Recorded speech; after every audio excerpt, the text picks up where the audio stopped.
A DASA anuncia novas medidas para tentar amenizar a crise do abastecimento de água na capital.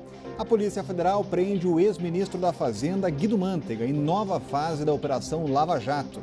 Agente do Detran é agredido por PM em blitz no núcleo Bandeirante. E em Ceilândia, policial mata ex-namorada. Os fatos da política do DF e do entorno que você confere a partir de agora no Band Cidade, primeira edição.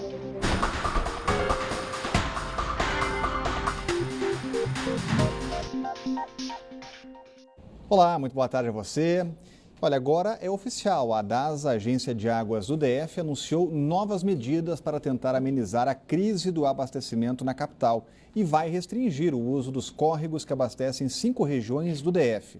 A distribuição de água vai ser garantida em hospitais, UPAs e até na Papuda, mas as escolas vão entrar no esquema de rodízio. Os moradores de Braslândia, Jardim Botânico, Planaltina, São Sebastião e Sobradinho vão poder ficar até 24 horas seguidas sem abastecimento de água. O corte não vai poder passar desse período. O nível dos córregos que abastecem a região está abaixo e, por isso, o uso será restringido por tempo indeterminado. A CAESB vai lançar o primeiro plano desses para a semana que vem. Então, a expectativa é que a semana que vem comece já com um cronograma e as pessoas possam se programar. O abastecimento vai ser garantido em hospitais, UPAs e até na Papuda. Já as escolas não terão a mesma sorte e o fornecimento de água não será mantido nos dias de racionamento. Nós esperamos que as escolas também façam aquilo que os consumidores individuais estão fazendo, que elas façam uma reservação, se elas ainda não têm caixa d'água suficiente, que seja providenciado na medida do possível, que elas possam estar abastecidas para que quando termina a refeição ou o funcionamento dos banheiros esteja chegando, digamos, a limites que precisam ser tratados, que ela tenha água suficiente para fazer isso. Nesse momento não há como atender individualmente cada escola. Para ajudar a não diminuir o volume dos córregos, os caminhões-pipas não vão retirar a água do local entre 4 da tarde e 6 horas da manhã. Paulo faz um apelo para que a população consuma água com consciência e tenha essa crise como aprendizado, já que ela deve se repetir nos próximos anos. Vamos nos adaptar, vamos aprender a conviver com menos, porque as previsões para os próximos anos são de tempos piores e não de tempos melhores.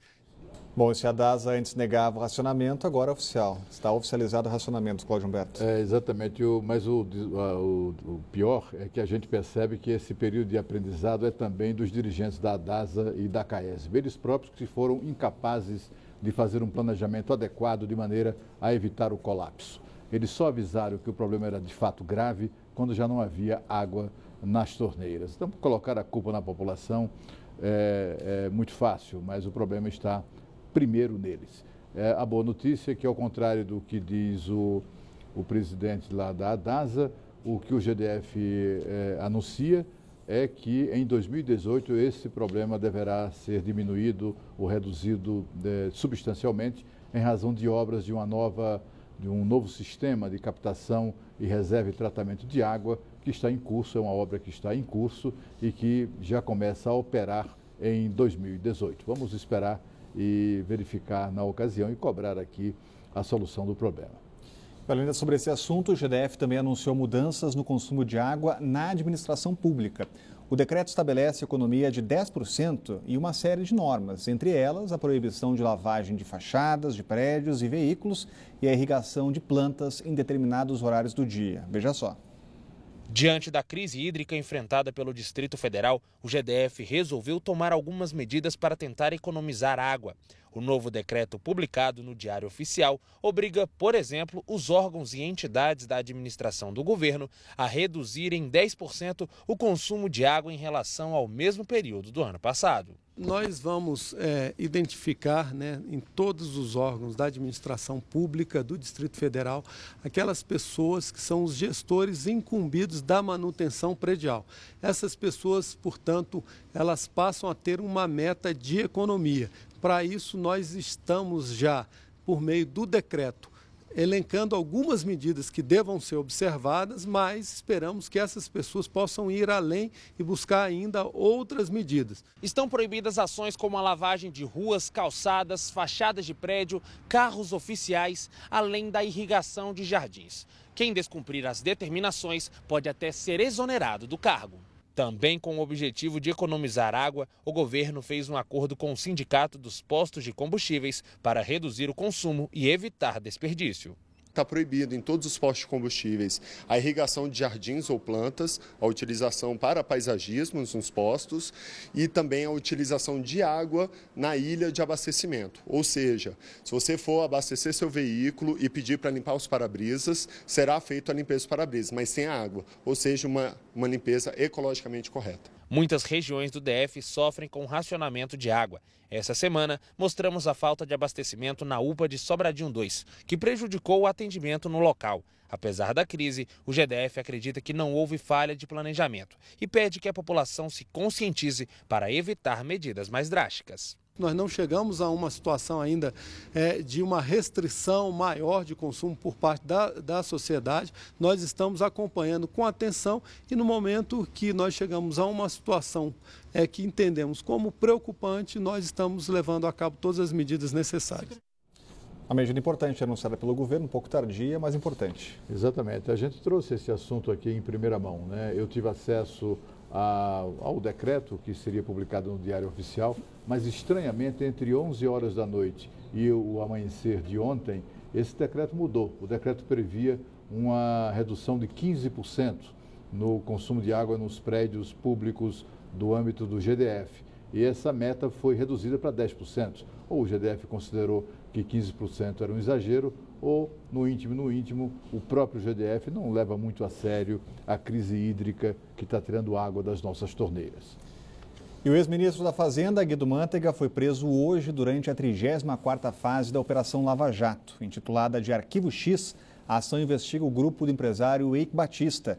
Ao todo, estão sendo cumpridos 49 mandados judiciais em 5 estados e aqui no DF. Quem traz os detalhes ao vivo é a Renata Dourado, já está com a gente. Mais uma vez, acordamos aí em todo o Brasil de sobressalto, né, Renata? Boa tarde. Pois é, mais uma etapa, né, dessa operação tão importante, da Operação Lava Jato. Muito boa tarde para você, Rodrigo, para o Cláudio Humberto, uma excelente tarde para todos que estão aí nos acompanhando. Então, o ex-ministro Guido Mantega foi preso no Hospital Albert Einstein, onde ele estava acompanhando a mulher dele, que tem câncer e queria passar por um processo cirúrgico, ia passar por uma cirurgia. A Polícia Federal divulgou uma nota explicando como é que foi essa prisão.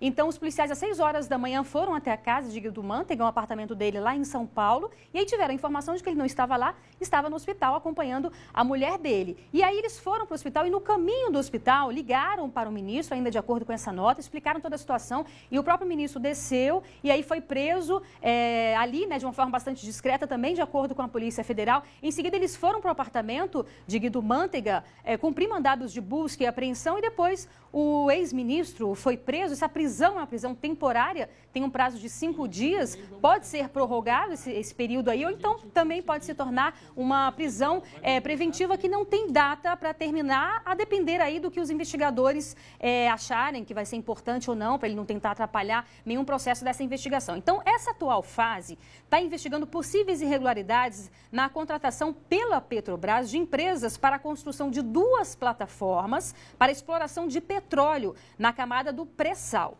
O valor do contrato foi de 922 milhões de dólares. Então, a empresa, uma dessas empresas, é a empresa do empresário Eike Batista, que se consorciou com a Mendes Júnior para construir essas plataformas. Ocorre que, no próprio depoimento, o empresário Eike Batista disse que o então ministro o procurou, pedindo aí, solicitando, digamos assim, em contrapartida, né, por esse consórcio dessas 2 empresas terem ganho, portanto, essa licitação, 5 milhões de reais, dinheiro que iria para pagamento de dívidas de campanha eleitoral do PT. Então, esse dinheiro teria sido repassado para uma empresa de publicidade do casal aí, né, João Santana e Mônica Moura. Então, essa foi a explicação aí dada pelo empresário Eike Batista e, a partir daí, portanto, a polícia desencadeou essa nova etapa da operação. E aí, claro, né, como a gente diz, 5 estados aqui no Distrito Federal, vários documentos foram apreendidos, outras pessoas também foram levadas ou presas ou de forma de condução coercitiva, exatamente para investigar especificamente este contrato relacionado aí à construção dessas 2 plataformas. Rodrigo.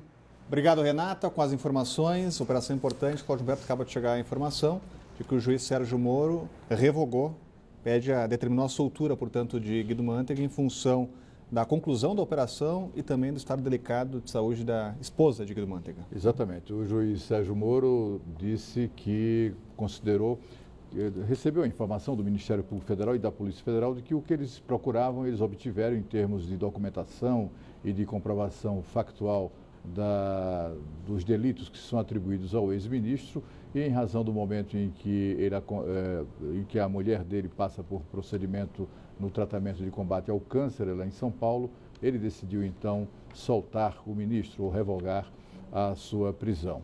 É evidentemente que esse é um caso que a prisão do ministro no momento em que ele acompanhava a mulher no hospital, a mulher que enfrenta uma doença grave, é algo que causou ali um certo desconforto. Mas o ministro devia se lembrar disso, ou deveria se lembrar da família e da situação em que a mulher dele se encontra antes de praticar os ilícitos, né? Antes de praticar a maracutaia que resultou num roubo milionário da Petrobras. O ministro Mantega é acusado de haver pressionado empresários fornecedores da Petrobras até a fazer contratos falsos para repassar o dinheiro para figuras como o ex-ministro José Disseu, que foi ministro da Casa Civil do governo Lula, e também para pagar dívidas do PT junto ao marqueteiro João Santana. Essas pessoas que cometem malfeitorias deveriam pensar na família antes de cometê-las. E a seguir, agente do Detran é agredido por PM em uma blitz no núcleo Bandeirante. A gente volta já já.